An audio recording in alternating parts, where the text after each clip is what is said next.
We cannot get to a point where people are impersonating the police officers, showing up at people's doors and killing them.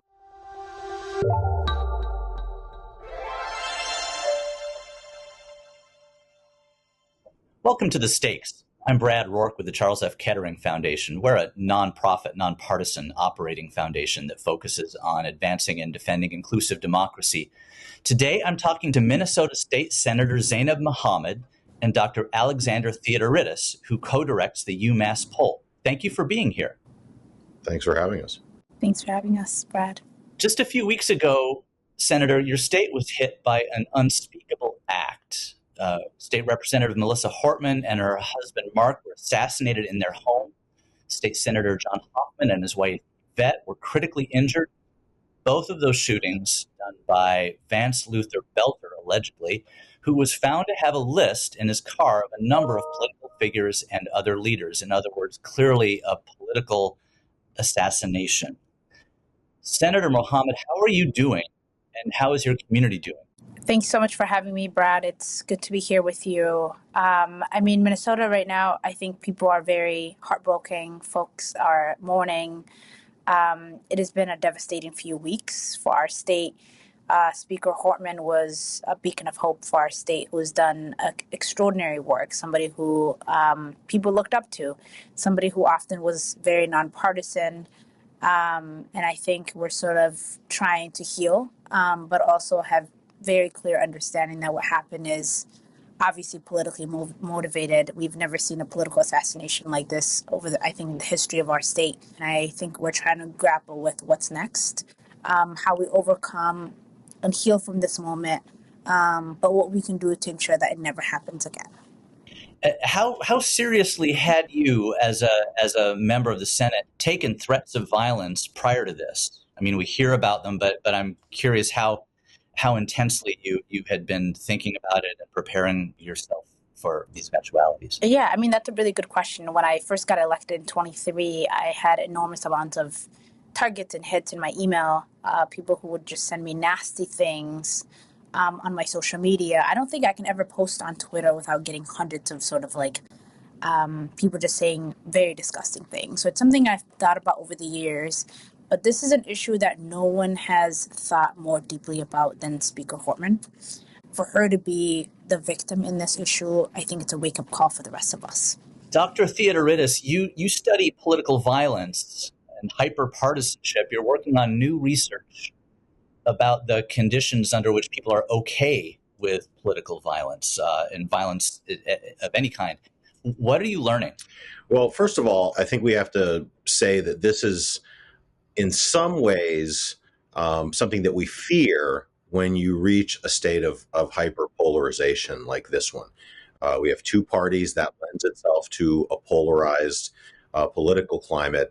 And when you have that and partisanship becomes so strong, becomes such an important identity for people, what happens is something that I've started calling partisan consequentialism.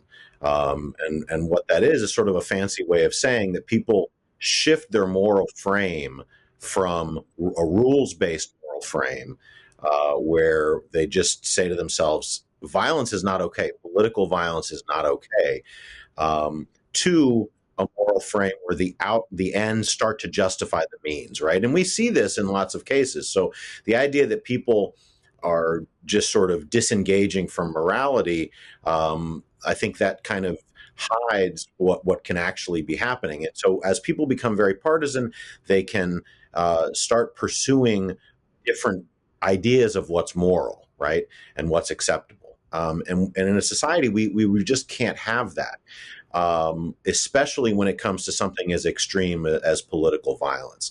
And this is where elites come in and conditions.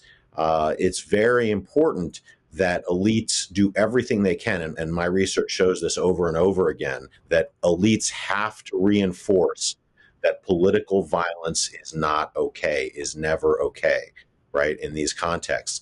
The violence itself, as the senator just mentioned, is something that even without actual acts of violence, it has a tremendously chilling effects, right? People have been thinking about this as part of what you're signing up for when you're signing up to be a state representative, a state senator, somebody working at a polling place.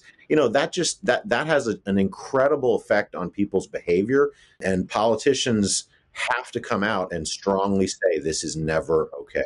Senator Mohamed, thinking about those messages that leaders need to be giving, do you see that as feasible, or are the rewards for not doing that too great? I'm thinking here about Senator Mike Lee's tweet that initially praised the attack. Yeah. I mean, we have to first consider why these folks get to a point where they think political violence is okay, right? And I think it starts with leaders who sort of say some of the most insane rhetoric, call their political opponents enemies of the state. That leads to violence. Even folks who I serve with in the Senate and in the House who are openly saying things that can lead to some of the things that happen in Minnesota. And so I think when you don't have enough people who are speaking against it, who are saying, like, it's okay for us to be opponents and it's okay for us to disagree on political issues and on policy and how we lead, but we cannot get to a point where people are impersonating to be a police officer, showing up at people's doors and killing them.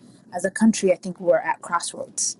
What is next? Are we going to be at a point where we okay political violence, where we allow political leaders to say things that are damaging to our society, to spew conspiracy theories that are obviously not true, and sort of give misinformation to the public and allow them to do these things? I think that's where we cross the line, where we say, that's where democracy dies. If we're going to fight for a democracy that works for people, whether we agree, it has to include peace within our disagreements, right?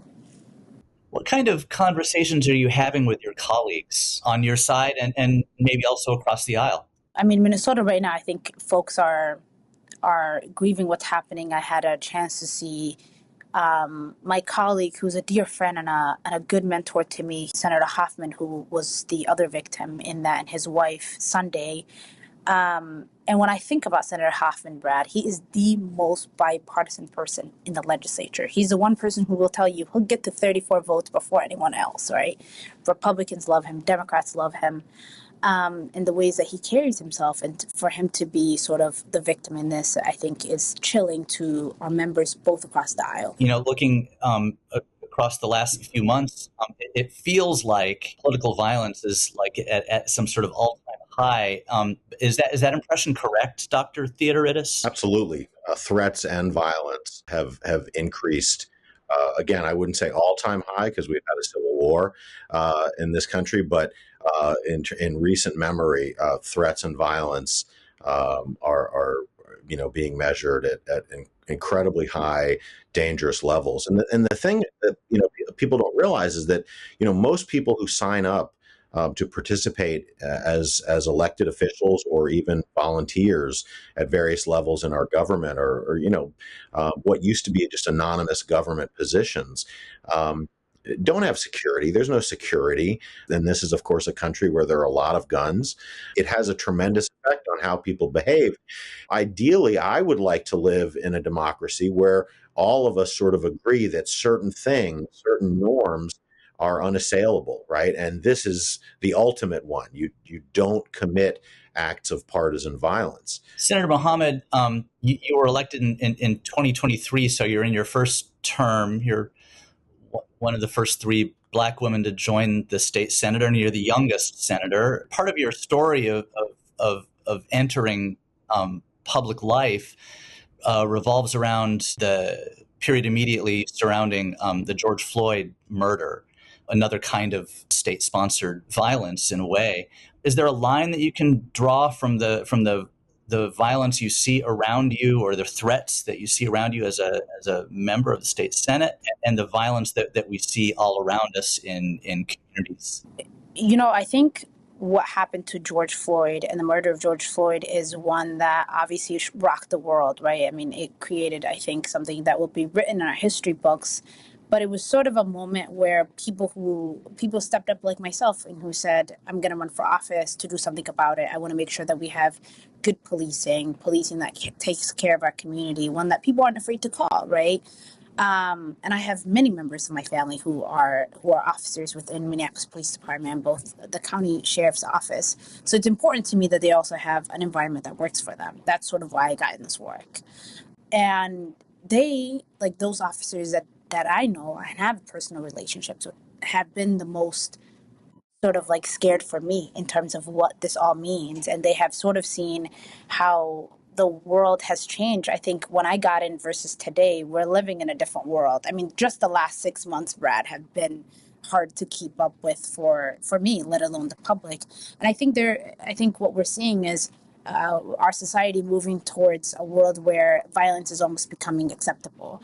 I hope that people wake up and realize that that's really scary for us to be headed towards that sort of direction, because I think it would lead to folks who are normally the target, like myself, that won't run for office, which means we won't have a democracy that represents the people that it should. Yeah, and Senator, you mentioned being a target, and just to be clear, your name was on the list that the killer had in his manifesto in his vehicle.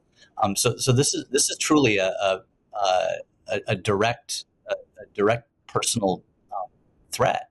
And you asked the question I have: if this is normalized, if this kind of violence is normalized, if people are being like morally rewired by the extremism, how can we possibly proceed with business of government? Yeah, that's a really good question. I think we have to speak up. I think what's currently happening is we have a federal government that's taking over the narrative in the media, and it's hard to keep up with the amount of executive orders that come out each day, right? And I think that's part of that, is to overwhelm the public to a point where they can't keep up what's happening and speak up against it. So what we need to do as a collective, as a community, is speak up against political violence, speak up against policies that are inherently racist, that are going to take us 50 years back.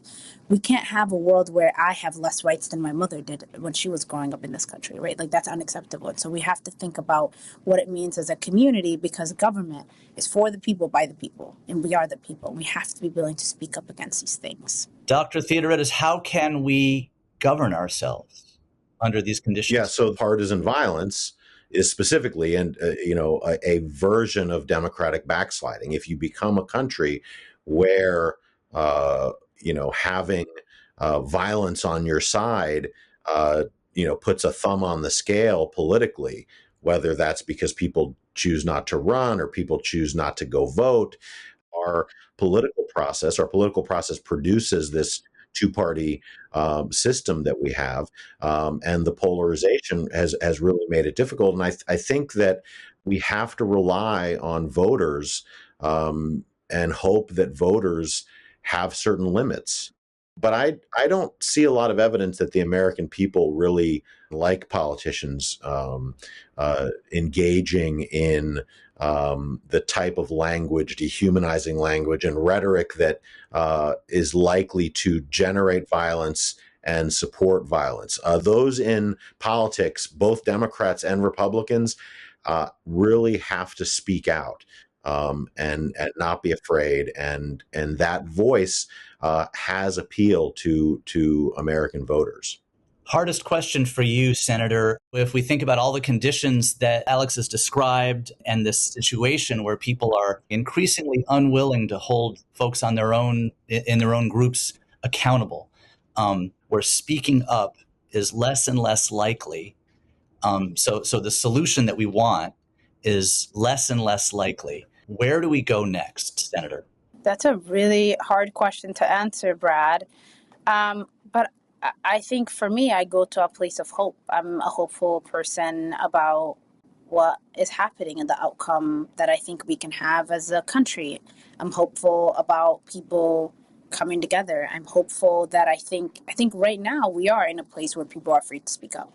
But I think we'll get to a point where people are going to be fed up with what's happening, and they will speak up. And that's what I'm hopeful for. Minnesota State Senator Zaynab Mohamed, Dr. Alexander Theodoridis, co-director of the UMass poll.